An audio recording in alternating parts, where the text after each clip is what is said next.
Welcome to the Shema Podcast, the podcast for the perplexed, where Torah insights, intertwined through personal stories, as well as interviews with leading Torah scholars, demonstrate the empowering qualities of Torah and mitzvot. Now to the show.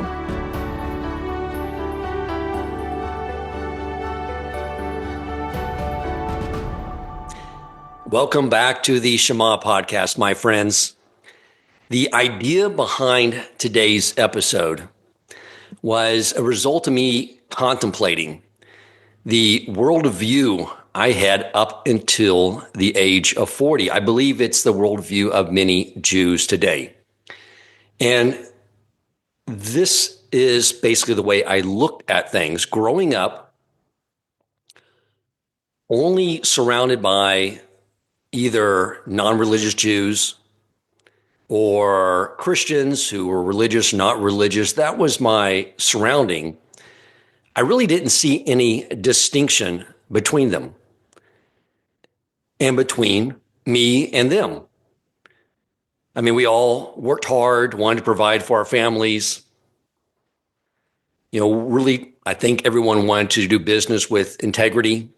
Everyone was a good person. We took care of our lawns, brought our recycling out to the curb. I mean, what's the difference? Now, if I had met like the Rabbi Wolbes back in my 20s, or I guess they were in their teens at that point in time, but someone like them, someone that had dedicated themselves to Torah, I would have seen a distinction between groups of people. But at that point in time, I did not. And I did not see any distinction. And when I look back at world history, or what I thought was world history, was that if you look at mankind, we have all evolved together. All mankind was primitive. They were all barbaric. Even though I had a very limited knowledge of the Torah, I knew about the wars that our Tanakh discussed of going into the land of Canaan and killing the inhabitants in that land. I mean, there was really no distinction the way I saw it. But yet mankind has continued to evolve, and it was a collective effort, is the way I saw it. And really the only thing holding back mankind was the fact that they were holding on to these ideas, these traditions, these fables of their unique cultures that cultivated their ideas of religion. And if mankind could just unshackle from those beliefs, that would help accelerate the evolution of mankind. Now, I began to realize that this worldview and understanding of history was not accurate very early in my learning. As I mentioned to you, one of the second things I studied that I came across on the AISH website under a program they had called Jewish Pathways was Rabbi Ken Spiro's book, Crash Course in Jewish History. And I remember after reading that and beginning to see the reality of the distinction, I remember I was at a conference. I was asked to speak at an industry event, and the MC had me stand by the stage waiting for him to call me up. I remember overhearing a conversation at a table near the stage. It was during midterms. It was during I believe it was the presidential elections, primary elections. And people were talking about which candidate they thought should be president. And someone would bring up, well, I support this person. And then the other person at the table would say, oh, he's had awful, unethical business dealings. And the other person would say, well, your guy has too, and would identify areas where he had unethical business dealings. And then someone would say, well, the candidate you like has had a lot of extramarital affairs. And the other person would say, well, your guy has had extramarital affairs as well. Until finally someone spoke up and said, look, any great leader who's going to come into power and do any good is going to have these types of skeletons in their closet. They're going to have, business dealings that were not on the up and up. They were going to have extramarital affairs. It's just the way of men. And at that point in time, I realized, that is so sad. And that is not the way of the Jew. It has never been the way of the Jew. So in order to really analyze this and really just sort of go back in time, the more you go back in time, the more you see this great divide between the Jewish people and the other nations. And of course, I wanted to bring on the best to discuss this, the great, entertaining, brilliant historian, Rabbi Ken Spiro, to really educate us on this matter. And I do believe, my friends, that when you understand Jewish history and you understand really that if you look at where we are today as a global population, you will begin to then understand the real source of Jewish pride and what our role has been in creation and what it continues to be. Rabbi Ken Spiro, thank you so much for joining us. Hey, Dan, thanks for having me. And I'd like to begin with a mazel tov on behalf of me and the listeners on your engagement and rapidly approaching wedding day next week. We're all very excited for you. Thank you very much. Yes. I'm actually in America getting ready, getting married in New York. Then I'm coming back to Israel, hopefully in the not too distant with my will-be wife. She's making Aliyah. I've been there 43 years, so I'm bringing her along. Amazing. Speed redemption, one person at a time. All right. So, you know the topic. I think this is very eye-opening for many because I think that's what traps a lot of Jews into the secular cultures. They're like, I'm just like everyone else. I mean, what's the difference? I mean, we're all good people working hard to provide for our families. But when you go back in time, you see something vastly different, correct? Yeah. I mean, first we have to appreciate that, most people throughout human history are just trying to make it through the day. They're not hurting anyone. So, I mean, the whole discussion of whether people are intrinsically good or intrinsically bad, throughout history, there's good and bad people, including amongst the Jewish people. But what you mentioned, I was listening to your whole introduction there. The actual topic, what you should have read before you read Crash Course, or you should read after, I wrote a book called WorldPerfect. It's the first book I wrote, WorldPerfect, The Jewish Impact on Civilization. It was actually my master's thesis originally that I then rewrote as a book. And it deals specifically with this topic of the impact of Judaism, or we call it more generally monotheism, the Jewish impact on civilization, and a bunch of different areas, but primarily in the area of morality, as an outgrowth of the concept of one God, one absolute standard of morality. And you pointed out very interestingly enough, at the beginning, we have a kind of a incorrect notion about the ancient world, first of all, we think that there's some sort of connection between a society's development in terms of their technology, their culture, their governmental system, and their moral behavior. The reality is there's no connection at all. The notion that somehow primitive so-called people, you use the word primitive, would be somehow less moral or less well-behaved. The reality is no matter what we look, there's a great book by a Harvard professor called Constant Battles, showing how whether it's the greatest civilizations that fought massive battles with hundreds of thousands of soldiers, or tribal warfare where 40 people fought in a war, but 4 were killed. That's a huge casualty figure, by the way. 4 killed, 6 injured. They're talking about like 20% or 50% of the people, or 20% killed or wounded. It's just the numbers. We see the same everywhere. So we shouldn't think that, and it's a common misconception that our modern Western liberal democratic worldview is an outgrowth of like the classical civilizations of Greece and Rome. And liberal democracy is now spread far beyond the original borders of its inception, which is Europe and America, to other countries around the world. But the reality is while these societies, Greece and Rome, the great classical civilizations, certainly have contributed a huge amount to the world. This is not a zero-sum game. And, as a lot of people, there's a great quote, 2 things can be true at once. A society can contribute lots of good things. It can also do a lot of bad stuff at the same time. Right. So we have to distinguish between, let's say, the cultural, technological, architectural, and even legal impact at a certain level of these classical civilizations, and the morality of these civilizations. And what I did in my book, WorldPerfect, and I did this, I'm talking about, this goes back to, like mid-1990s when I started this research. I brainstormed with audiences. I used to do it like back in the day. This is, BC, before computers, or at the early years, with like a whiteboard. And I just ask the audience, like, what values would you like to see in as perfect a world as humanly possible. Like you were talking about, everyone mowed their lawn and recycled, and people were good neighbors and that kind of stuff. And I noticed, and I estimated, I asked about 1,500 people, Jews, non-Jews, religious, secular, in between, traditional, and more or less everyone kind of came up with the same list. Like it's a no-brainer.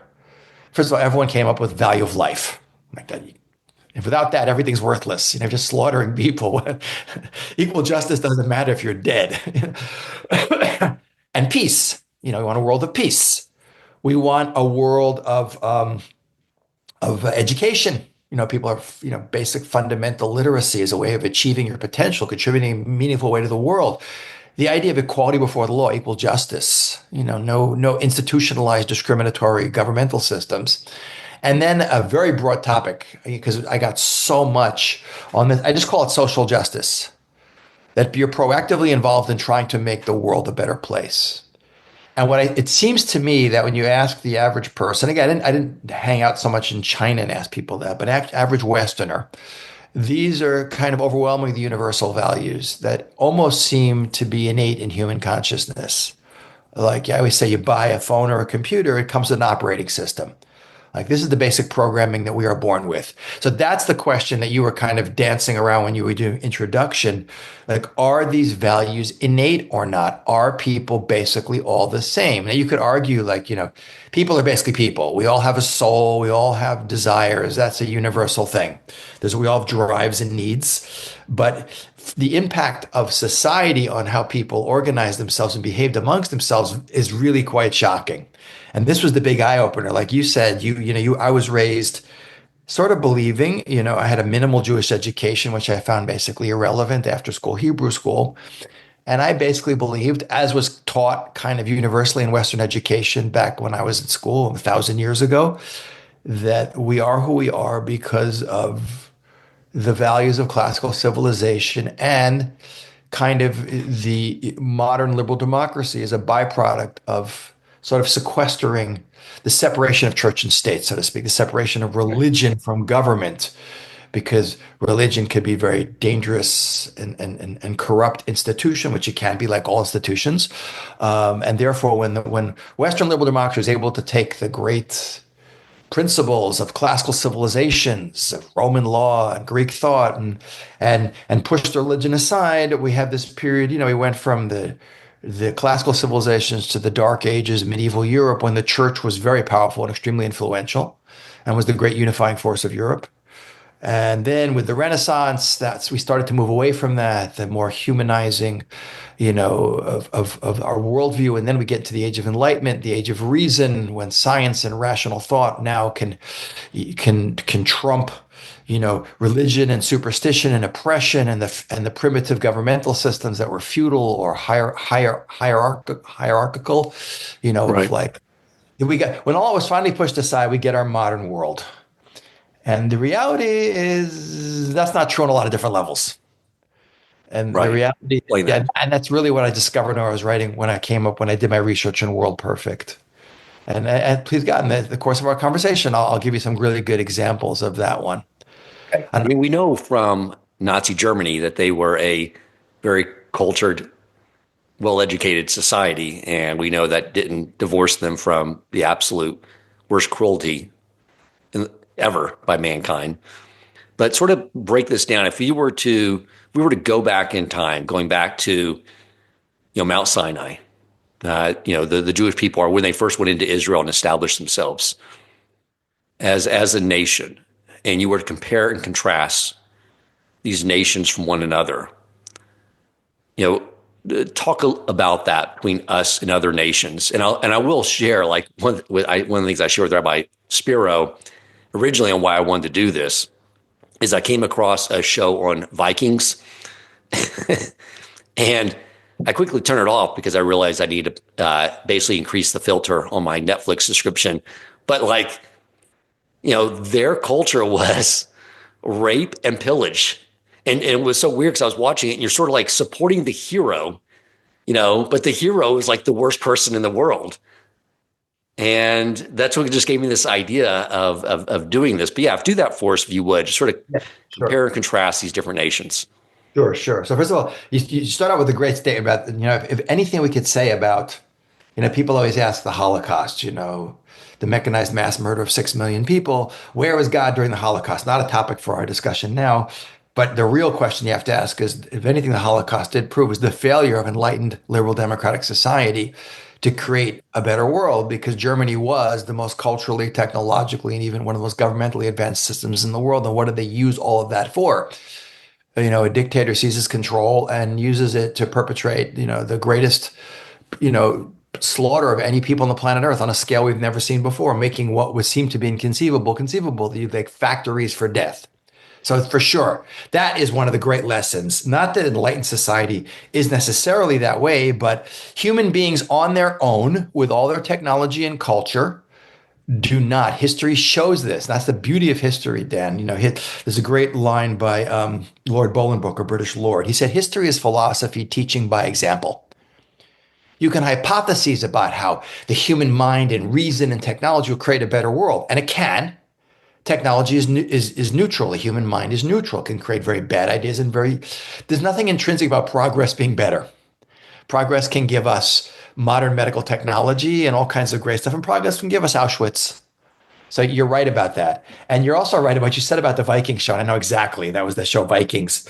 You watch that, and the level of violence and the rape and the sexuality and first of all, I'm not ragging on Viking culture, but their whole idea of heaven was basically Valhalla, where you get to fight and rape and pillage eternally, and you can't die. Like you get to sit in the great hall with Odin, and and do it doing here. You just do it at a higher level, which is not unique to the Vikings, because you talked about these guys were the worst guys.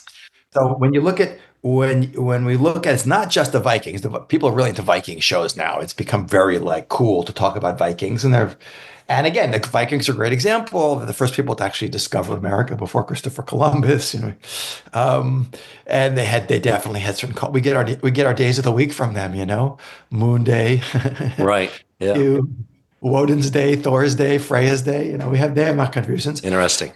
You talk about like the worst guys. You see, there's a great example of what is good or bad, worse. That is us with our Western Judeo-Christian ethics projecting onto the behavior of the ancient world, which we view as, something that's weird and horrible and almost incomprehensible, the levels of violence and debauchery in the ancient world. But the reality is, it's not just the Vikings, and they were far from the most sophisticated culture. If we just go through that little list and you look at the whole idea of value of life, for instance, which is so fundamental, to how we look at the world today, we see that, first of all, in the ancient world, almost every civilization practiced infanticide, the killing of newborn babies, as a way of controlling population and as a way of sex selection, meaning boys were often valued, which means newborn babies would be left by their parents on rocks to be eaten by wild animals or die of exposure. And in the ancient world, we see that human sacrifice is ubiquitous. It's universal, practiced on very different levels. But, people believe the gods needed blood. Go to the Aztec civilization of Mexico, where up to 1,000 people a week would be slaughtered. Right. And on the pyramid of the sun, because they believed if the blood stops spilling, the world's going to cease to exist. There's a theological basis for what they're doing. It's not just wanton violence. And if you look at the ancient world, you see that blood sport, we think of the Romans with their Colosseums, and this is also very popular. We have Gladiator 1, Gladiator 2, you have, Spartacus, all these shows, which we tend to glorify, but this was the norm. And Rome was the most sophisticated civilization. They had an empire that literally ruled the Mediterranean for more than half a millennia. And yet their number one form of entertainment was watching people kill people, animals eat animals. It's like, Right. So this whole basic principle, value of life, is for many different reasons, including entertainment. People were just disposable on a level that was shocking. And Let me ask you a question. Yeah, sure. In Greek culture, which predated Roman culture, correct me if I'm wrong, but I can't remember if it was Plato or Aristotle who wrote boastfully about the advancement of their culture as he noticed the newborn infants laying in the trash bins. Yeah. Who was it? Was it Plato or was it Aristotle that used to pontificate about the? I think it's Aristotle. I think he has a lot of Aristotle says a lot of things that are really we love Aristotle. He is the founder of more. He's the most influential person in Western philosophy by far. But his worldview is very much colored by. I think it's the quote of Aristotle. He says some infants must be exposed, not because we enjoy doing this, but a limit must be fixed to the population of the state. And before you had birth control and stuff like that, that's one of the ways you did it. You just like killed babies, and it was totally normal and totally acceptable. Now, today you hear about someone, killing a baby, you think this is the sickest person on the planet Earth. We would be shocked at how different the worldview is in the ancient world. Like that's the great example. Value of life is one of the most shocking examples. Doesn't mean everyone's running around murdering people, but the notion that you're a human, because you're a human, you have intrinsic value and a right to life, and that's going to spill over into equality before the law and other things. But you look at like like the idea of peace. We have this organization called the United Nations, which arguably is a horrible failure, but I call them the useless nothings. But in theory, it's a great idea. The fact that the world kind of unites to keep peace is something we just don't see in the ancient world. We see that war, the history of humanity is constant battles. And the reasons are, I mean, first of all, it's the people are obsessed. Empires and civilizations are obsessed with it's just greed is the number one, taking what's not yours by force. We see it done on a tribal level. The notion, like you see the complete rewriting of history, like, that only white people enslave black people. Give me a break. Black people enslave black people, then sold them to Arabs, who then sold them to white people, that kind of thing. And everyone enslaved everyone in the ancient world. The list of people who were never enslaved is fantastically small, but it all came out of conquest. I fight you. I take your land. I take your cattle. I take your women. Greed is kind of the notion you respect another country's borders, like we have today in the world. I always say, if America behaved like Rome, Canada would be independent for 15 minutes. Forget Donald Trump's statements about the 51st state. I mean, the Canadian Army, like all 10 soldiers are amazing. But come on, the U.S., the world spends about $2 trillion on weapons, and America spends almost half of that. The U.S. spends more than 40% of the world's defense budget is spent by the United States. So you have this idea of just taking what's not yours by force, and that was considered normal and natural. Rome never respected any country's borders. Alexander the Great went on a 10-year military campaign where he conquered everything he could get his hands on, and the only reason he stopped was because his men burnt out after 10 years of fighting.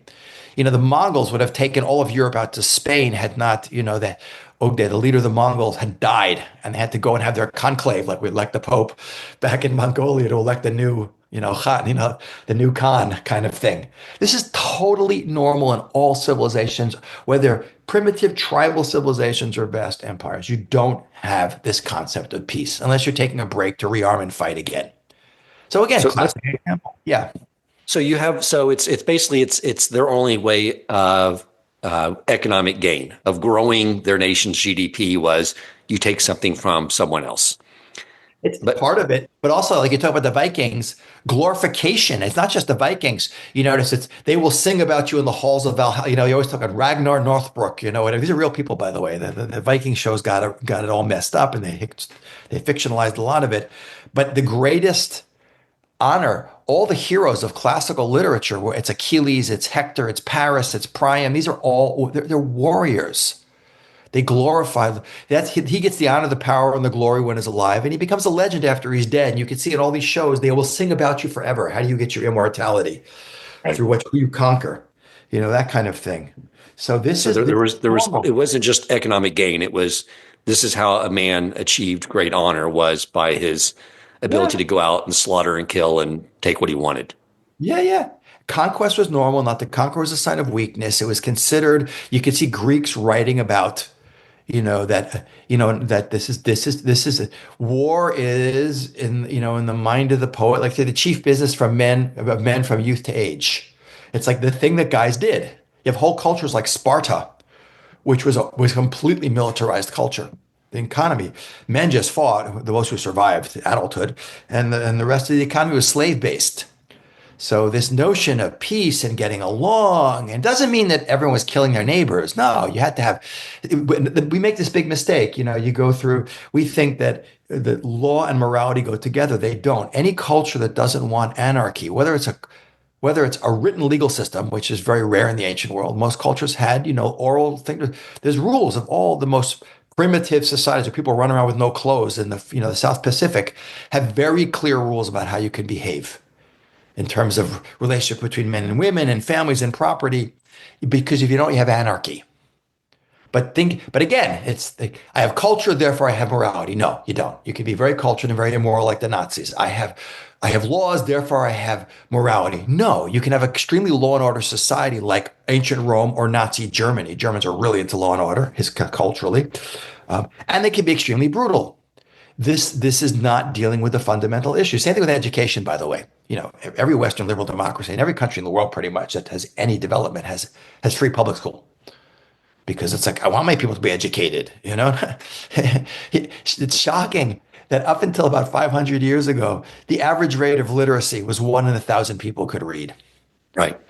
But and contrast that with the Jewish people. Well, I'm just going back and showing. I'm like, you got to, before you can build up and show like what you're talking about, you got to kind of break down literacy was, first of all, a luxury because most people were on survival mode. The average person throughout human history was just trying to make it through the day. We are so spoiled.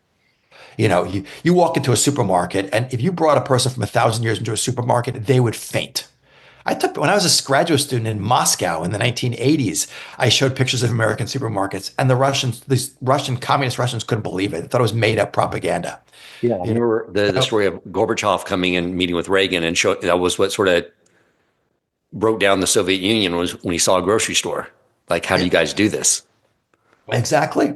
So, but not only that, people recognize very quickly that knowledge is power, which is why in the ancient world they keep people stupid, and this was perpetuated even by the church. So it's not something that you have virtually no one could read. Literacy was very, very rare. And then once the world becomes more literate because of the printing press and the explosion of literacy, then censorship kicks in a big way. Okay, we'll let you read, but be very careful what you can read. So it's only a very modern phenomenon that you have huge swaths of a society, 90% of the people in a society can read. Another thing is gone. And if you look at we're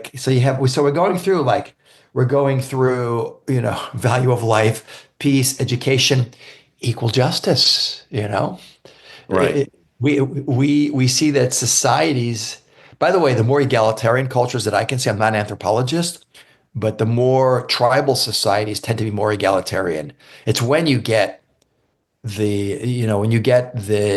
when you get the kind of agrarian societies that mass produce food, and then you can have an abundance of food and therefore better nutrition, less disease, higher birth rates, more, you get a population explosion. Then you get more trades.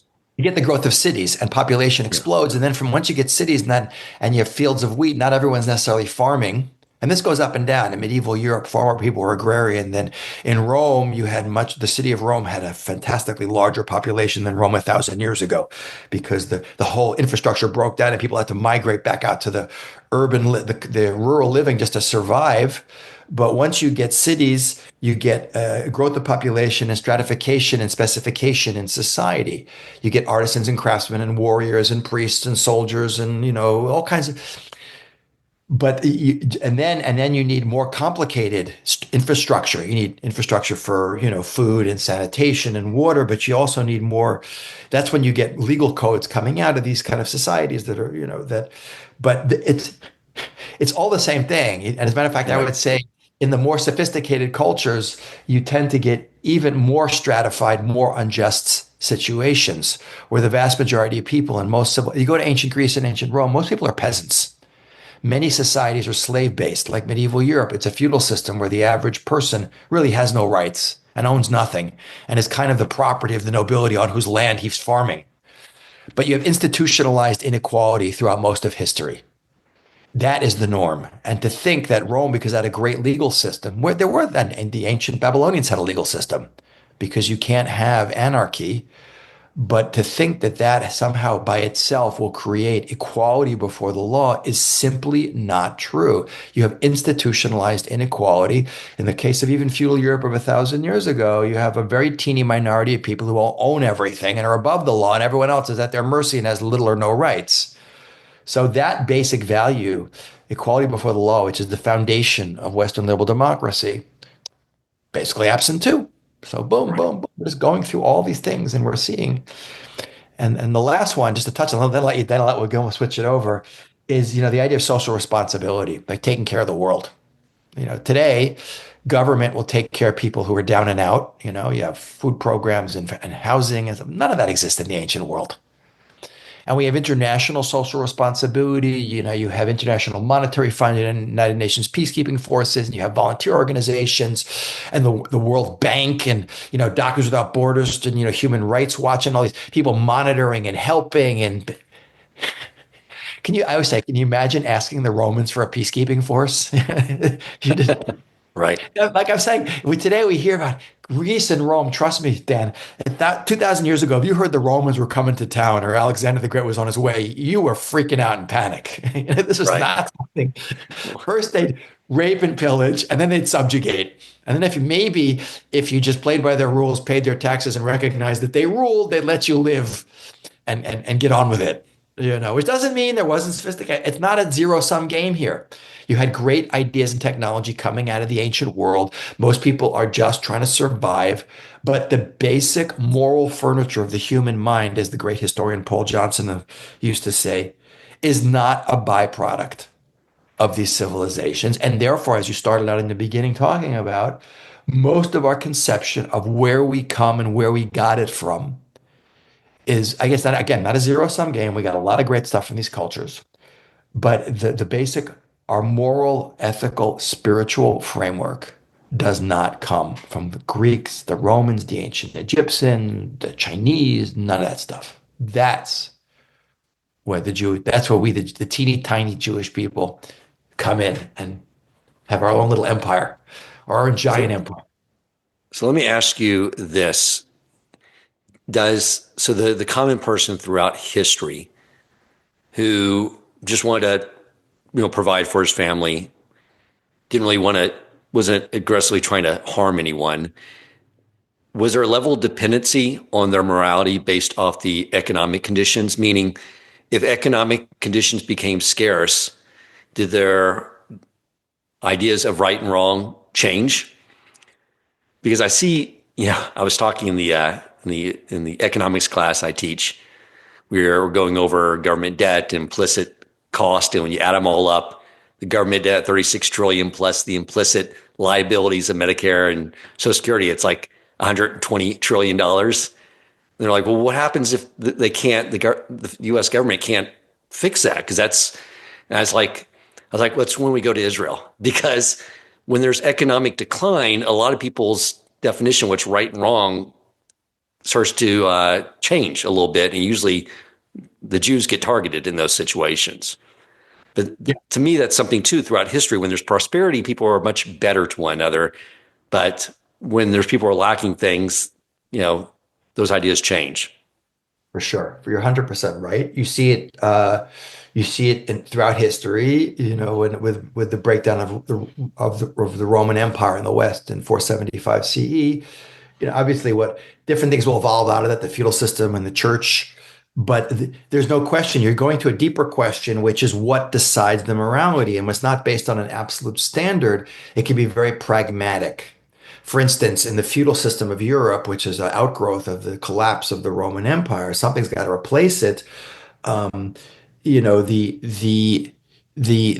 major players, the haves, not the have-nots, which are the vast majority of the population, be it the nobility or the church, which is a major player in the feudal system, will basically take, even the Bible itself, or quotes from like the Christian Bible and Paul, and use it to justify the system of stay in your place, for instance. It's a very big idea, like Paul, the apostle, the greatest innovator, spreader of Christianity in its early years in the first century. It's like, don't rebel against authority. Now, come on, if you're a major player in the church and you have huge feudal land holdings and you're kind of in bed with the nobility in this relationship, well, I'll support you and justify you and spiritually back you, and you'll like protect me, and we both have a vested interest in keeping the average person under our thumb. But it goes back to the basic point that when morality is not based on an absolute system, changing circumstances will cause it to evolve. And you talk about, if people listening want to understand this, just watch the plethora of dystopian TV series they have on plague hits, zombie apocalypse, society breaks down. You have little clans of people living in a little town. They build a fence or a wall and they're fighting off other people and killing each other. And within that community, there's got to be some sort of sense of community because it's necessitated for survival. You need a certain level of cooperation, to produce food and to protect yourself. But it's us against those guys kind of stuff. And this is the universe that's kind of based on those shows are based on how human nature will work. Because when push comes to shove, what we tend to go back to are our basic needs. And that's why all of these societies, because they're not, it's like, the question is, Dan, like, okay, so what were their value systems based on? And it's based on, first of all, what we need, like the basic, satisfying the basic need for survival and cooperation, but also what's most expedient. For instance, overpopulation. Back then it was a big thing. Feed your population could be very challenging. So you got to get rid. This is before the birth control pill and anything like that. And so the easiest people to get rid of are babies. Let's kill babies. That kind of stuff. We need more stuff because we're running short. So we'll invade. That's what Hitler was all about. Lebensraum, we need to like spread out and make a greater Germany to have more land, more resources for us. That's the Nazis were into that, but that's a very ancient idea. We'll just take your stuff. So this is how we see the world working. And you're right. You're talking about what happens if someone talking about a book where they say that someone air blasts 3 nuclear weapons over the U.S. You have EMT, electronic, EMP, electronic, the pulse that wipes out the entire electrical grid. Think about what happened in a place like America. We are so dependent on us, everything collapses. No electricity, no water, no food, no communication. Your bank account, which is totally digital, disappears. You have nothing. And suddenly you get your gun out of your house, you start boarding up the windows and hoarding all your canned goods, like in your back Right. too. It's a scary thought, but that's the more things change, the more they stay the same. That's what drives human nature. And that's where Judaism comes in, which is so incredibly revolutionary. Because first of all, when you look at those values that we went through, and we showed how they're basically lacking in the ancient world.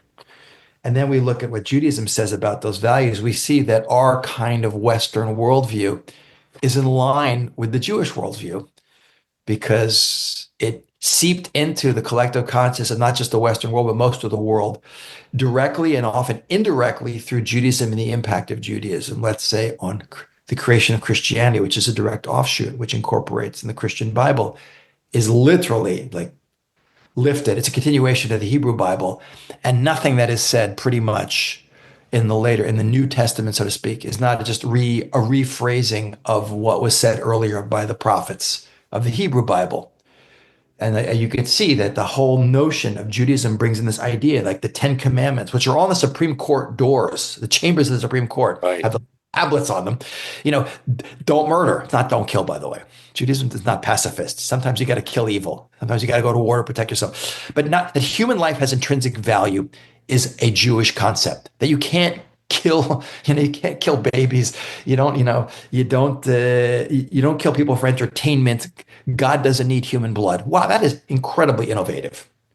That's huge. That peace is an abstract ideal. That is fundamental to Judaism. It's how you say hello in Hebrew is the word shalom, which means peace. That the ideal state for mankind is what's outside the United Nations in Dag Hammarskjöld Plaza, which is the quote from Isaiah about they'll beat their swords into plowshares and their spears into pruning hooks, and nation shall not lift up sword against nation, neither shall they learn war anymore.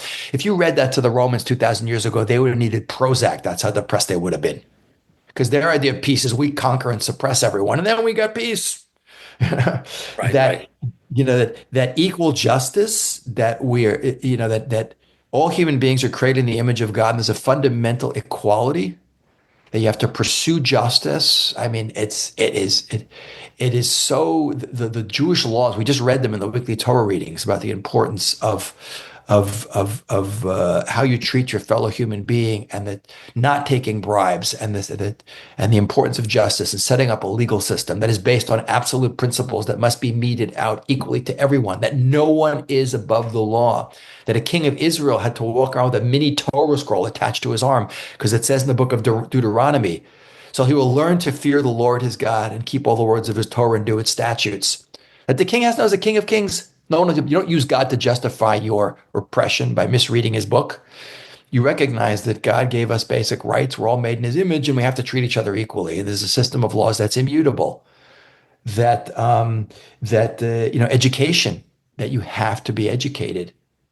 And Jews, by the way, the Jewish people are unique in being history's only continuously literate society. Not 100% literacy, but the Jewish rates of literacy in small persecuted Jewish communities in Europe were far higher than the people amongst whom they lived, which is why Jews were so valued throughout ancient history. People hated us, but they still needed us because we could read and write and we knew math.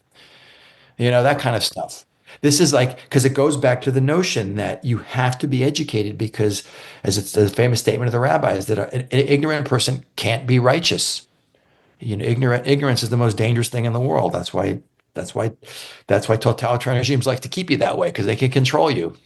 Right. And the notion, most importantly, that you have to be proactively involved in taking care of the world. Don't stand by your neighbor's blood. These are quotes from Leviticus. Love your neighbor as yourself. The first environmental law, by the way, the first animal rights legislation that appears in the world, it all appears in the Hebrew Bible. The notion that you have to give 10% of your income to charity, whether you like it or not. That you can't stand by your neighbor's blood. If you see a human being, it's interesting, Dan, that every civilization has legal codes, but legal codes are designed to keep a law and order. Don't murder, don't steal, don't stop at the red light, pay your taxes, you're a good citizen. Judaism says, yeah, but you have to proactively do good. And if you look at there's almost no legal system in the world. It's been 3,339 years since Mount Sinai, and there is virtually no legal code on the planet Earth that demands you actively do good outside the Bible. Right. There's Bava Metzia, even if you see on the area of lost objects, if you see someone's property, you see their animal, we can't even ignore that. You have to go and take care of it. That, I'm sure, was absolutely unheard of. You would probably take it for yourself, much less care for it and do all the things necessary in order to return the lost object to the rightful owner. Yeah, exactly. I mean, again, you had certain levels. You had to have things about property ownership and damages, because otherwise you'll have anarchy in a society. So you do find legal codes in the ancient world that do talk about these things, and some of them are. Jewish people do not have a monopoly on common sense. There's certain ideas that are pretty straightforward, which is why, by the way, although sexuality is completely out of control in the ancient world, there's no idea of gender-specific correct or incorrect sexual behavior in the ancient world. I mean, men are pansexual in antiquity. They slept with anything and everything with slight variations. But it's interesting that almost every culture has something about incest. Like sleeping with your sister is just not healthy.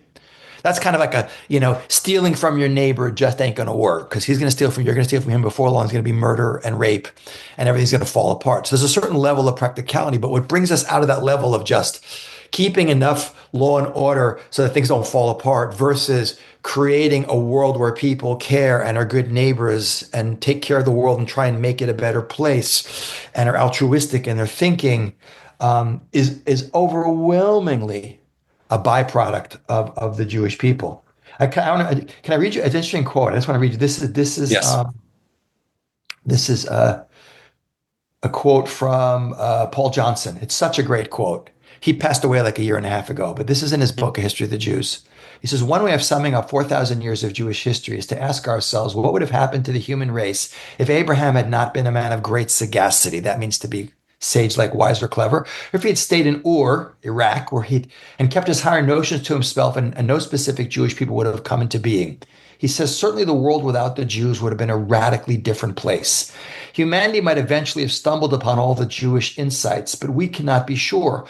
All the great conceptual discoveries of the human intellect seem obvious and inescapable once they have been revealed, but it requires a special genius to formulate them for the first time. The Jews had this gift. Now I have to answer.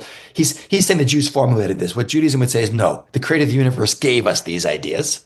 They're absolute. They come from outside of that's a separate thing. But he goes on to say, to them, meaning to the Jewish people, we owe the idea of equality before the law, both divine and human, of the sanctity of life and the dignity of human person, of individual conscience and so of personal redemption, of collective conscience and so of social responsibility, of peace as an abstract ideal and love as the foundation of justice, and many other items which constitute the basic moral furniture of the human mind. Without the Jews, it might have been a much emptier place. Above all, the Jews taught us how to rationalize the unknown. The result was monotheism and the three great religions which profess it.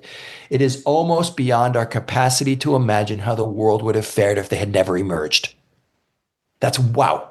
Whoa. And that's a fantastic quote. And if you look at he says basically all the things I touched on, he says that came from the Jewish people, which doesn't mean that Jews are perfect and non-Jews are horrible. No, there are rotten Jews in this world and they're righteous Gentiles. That's not the issue.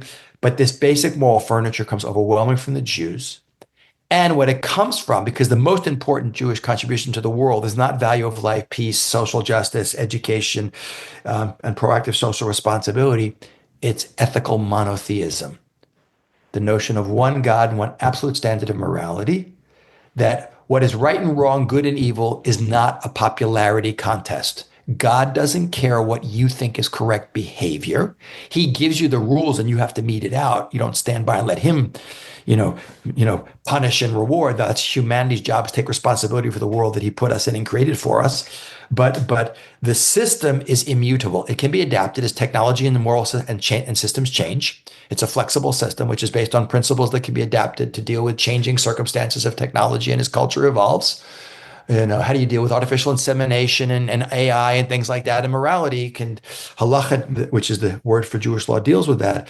But these are absolute principles that you cannot mess with. And this is the greatest transformative idea the Jews brought into the world. And the other thing that I think the listeners need to understand is Judaism is not a religion.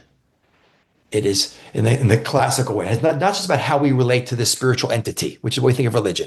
No, Judaism is a holistic worldview. It deals with, has rules. There's these 613 commandments and a myriad of rabbinic law that deal with our relationship with the spiritual side of things, like keeping kosher and keeping the Sabbath and our relationship with God and yada, yada, yada. But every single thing that you can come across, whether it's property ownership, damages, war and peace, marriage and divorce, anything is in the purview of halacha. It is a completely holistic system that was designed by the perfect being to enable us on an individual level to run our own lives and direct our drives and our passions into the right way. And it's very practical. It doesn't demand perfection. The halacha legislates for all the things that can go wrong with the fallibility of human behavior, but it sets a very high bar to try and be as godlike as humanly possible, but not just on a personal level, on a societal level. So nothing is outside the purview. And this is the really monumentally transformative force the Jewish people have had, where we have had no physical empire. The only Jewish empire in history has been Hollywood, and it hasn't been a source of Jewish values. Jews created Hollywood. The Jewish empire is it's the power of ideas to transform the world, not the power of power to transform the world, because all the powerful powers that ruled the world, the Greeks and the Romans, everyone else, as Mark Twain says, they sit in twilight now or vanished. The Jewish people, we lost our country, went into exile, were persecuted more than anyone else for longer and more irrationally and violently than anyone else in the world. Yet arguably, we have had the most transformative impact on the world. But because it's come so indirectly, people often fail to see that it has come from the Jewish people. But right. Really, the greatest triumph, we outlasted these people physically. The Greeks and the Roman Empire, they're gone. And the ancient Egyptian Empire is gone. And the Persians and the Babylonians, and they're gone. Well, the Persians are still around. But let me ask you this, Rabbi. Yeah. A lot of societies strive for ethics detached from monotheism, detached from an infinite eternal creator. The way I see it, that always breaks down, because when you know that all your sustenance and everything is coming from an infinite eternal creator, then when you don't have a scarce mindset, which I think would drive a lot of behavior in cultures. They lack something, so that's why they resort to taking it, versus a society built around the idea that this is all a manifestation of the creator's will, and we serve his will. We don't, he's the one that provides for all our needs. And you look at Russia right now, their desire to go and hit Ukraine, you still see these things playing out in society today. 100%. 100%. By the way, you're bringing up, Dan, a really interesting idea, which was brought up by an American Jewish sociologist in the mid-20th century named Will Herberg. He wrote a book that was so powerful, and he came up with an idea which is so transformative. It's called the cut flower ethics. And he uses the analogy of cut flowers. It's brilliant. He says, cut flowers, you cut off flowers, you put them in a vase, and they look nice for a week, 10 days, maybe 2 weeks. But after that, they wither and die. He said, so too with those values of Western liberal democracy that have so transformed the world. And Western liberal democracy is the greatest political, it's like Churchill said about democracy. He said it's the worst form of government, except for every other system that's been tried from time to time throughout history. For all of its failings and faults, it's created more equality, more opportunity, more prosperity, lifted more people out of poverty than any other system. But its values come from the Judeo-Christian ethics, or really the Judeo-ethics. But when you cut them off from their spiritual God-based roots and just say, then they wither and die. They metastasize is a better, which is why you have what's called liberal. John Locke would vomit. He's the founder of the concept of liberal democracy and what's being called liberalism today, which is really progressive. Right. That is, everything moving forward is always good is not a Jewish concept. And progressive political ideologies created fascism and Nazism, by the way. Those were the most popular progressive political ideologies of 100 years ago. But you're 100% right about that point, that you cannot separate their God-based absolute moral source, their roots, from the upper part. That's what you see happening. And what's interesting in this misconception that it's the West weaning itself off of the church and the Age of Enlightenment and separation of church and state created the modern world is completely incorrect. There's a great book by Eric Nelson that came out, I think, in 2010 called The Hebrew Republic, which caused a revolution in how we look at the world. And to sum up his it was book in like a minute or two, but it's a fascinating read, a must-read book. He said it's basically believed that the great separation, which is the separation of church and state, allowed the emergence of the basic framework of modern Western liberal democracy. He said it's not true. He said with the Protestant Reformation, Martin Luther, which was a summons to go back to the Bible instead of ignoring it and go see what God has to say, along with the early modern thinkers of the 17th and 18th centuries, talking about the 1600s and 1700s, people like John Locke, Tom Hobbes, Hugo Grotius, the father of international law. These people were all Hebraists. They're basically looking at how can we move Europe and civilization away from this feudal system of hierarchy, make it a better world. Well, if God is a perfect being, you can't do better than perfection. Let's go back to the Bible and let's look at what God's preferences for government are.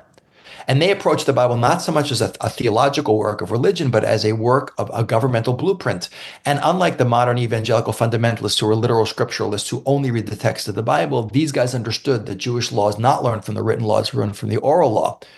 The Mishnah, the Talmud, the classical thinkers like the Rambam, one of the great medieval scholars who codified all of this, they actually went into the oral law. Either they learned Hebrew or had these works translated, and they started dealing with what does God say about kingship? What does he say about government? What does he say about separation of powers? And it's that system, by the way, that America is really founded on this one. But it's that system. The U.S. government is actually based on the biblical model. Chief political leaders, the president, they offered George Washington to be king. He said, you just got rid of King George. You don't need another King George. Let's replace him with a president. But a judicial legislative body, which is based on the Sanhedrin. You have separation of church and state does not know God and religion. America is the most God-based state ever founded in human history. Having God we trust on the money. But it's that the king is not the high priest. In Judaism, they had the Kohen Gadol. So we see that it's precisely going into the Bible as literally as a political text, as a governmental model, creates what is the first democratic republic of the United States, which is the most transformative governmental force in modern human history. And that's a big eye opener. Like, whoa, that totally changes that where we thought it came from. It's because precisely God was in the workings and God's system was in the workings that it was able to be adopted and transformed to be absorbed by other great civilizations.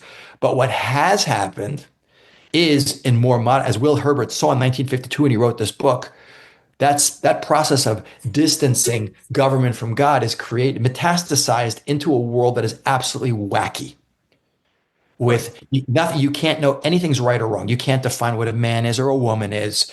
Everything's about how you feel. Judaism, Right. Judaism can give a crap about how you, I'm sorry if I'm French, about how you feel about something. It's not insensitive to people's feelings. You can't insult people. You can't embarrass people. That's very much in Jewish law. But how you feel is not how you run a society. There's principles, there's objective reality. That is the essence of what Judaism is about. Objective reality and the values that are objectively true. But because Western society has what started out, especially Europe, which was they just elected a new pope. Europe was the foundational culture of Christianity, which transformed the world and eventually brought these ideas into the world. Europe isn't religious anymore. The further north you go, I think you get to Sweden, it's like 12% of Swedes believe in God. Like who's religious? You go to Africa, go to South America. And America is still a pretty religious state. But that is the real danger. And we go back to where we started from in the beginning of what you were talking about. When we think that these values and ideas and laws are just come from like this kind of logic and rational thinking that is divorced itself from its relationship with its source, we make a very fatal mistake in what for society. And that's where the world unfortunately has been heading. And that's how the world's dividing up, basically. It's not dividing, it's dividing between those people, be they Jews who are connected to Jewish tradition. And I'm not saying good and bad here again, and basically a lot of the evangelical Christian community, which takes the Bible very seriously, and the world that believes there's one God, one absolute standard of morality, and there's good and evil and right and wrong in an absolute sense. And those people who don't, that is the way the world is really dividing up. That's the progressive left and the conservative right. That's the fundamental issue that's going to decide where the world goes.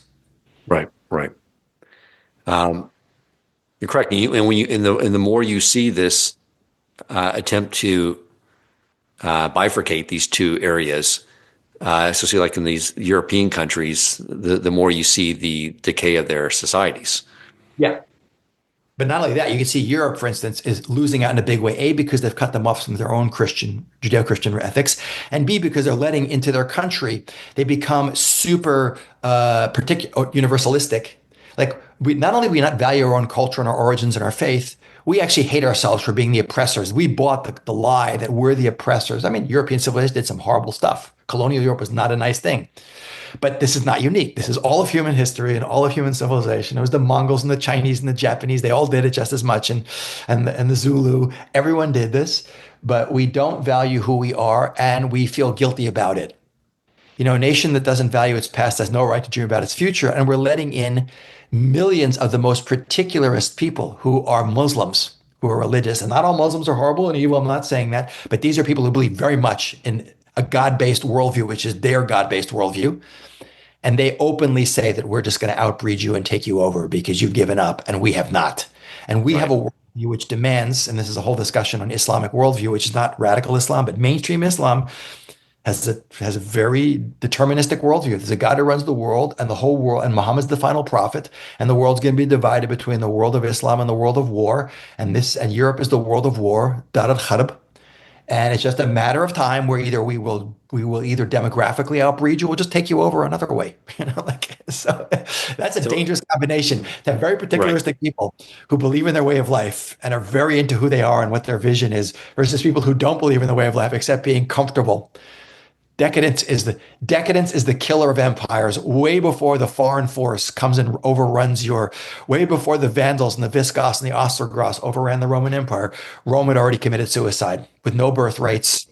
Nothing changes, not having any kids, not believing in our values, losing sight of what we're about and what we want to accomplish. Bad stuff. Right. So you have either a lot of society either not wanting anything to do with an idea of a God, or the group that does. Their version of God is Allah, that you must kill everyone who doesn't follow your way of life. So, um, but I think you paint a very good picture of the influence. I had no idea it was that direct or that acknowledged. I thought it was maybe other societies sort of saw the way Israel conducted itself.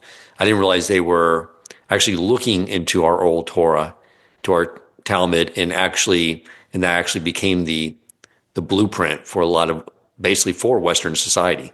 Yeah, yeah, but you have to appreciate it's not that's in the modern political development, but really the big change, and this is a topic I speak on a lot. People don't realize the Catholic Church, the Bible was not translated into the vernacular local languages. Even if it was, by the way, this is a mere the last 500 years. Read about people like Tyndale and Wycliffe and people who were actually killed for translating the Bible.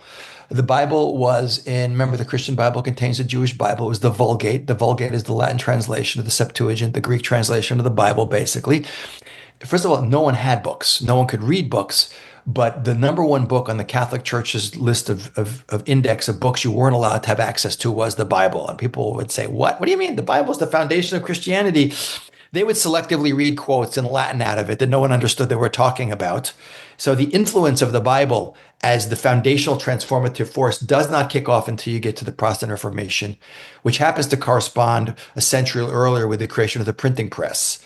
So with the availability of books that can be printed cheaply, and the most printed book, the first book printed is the Bible in Western civilization, Gutenberg.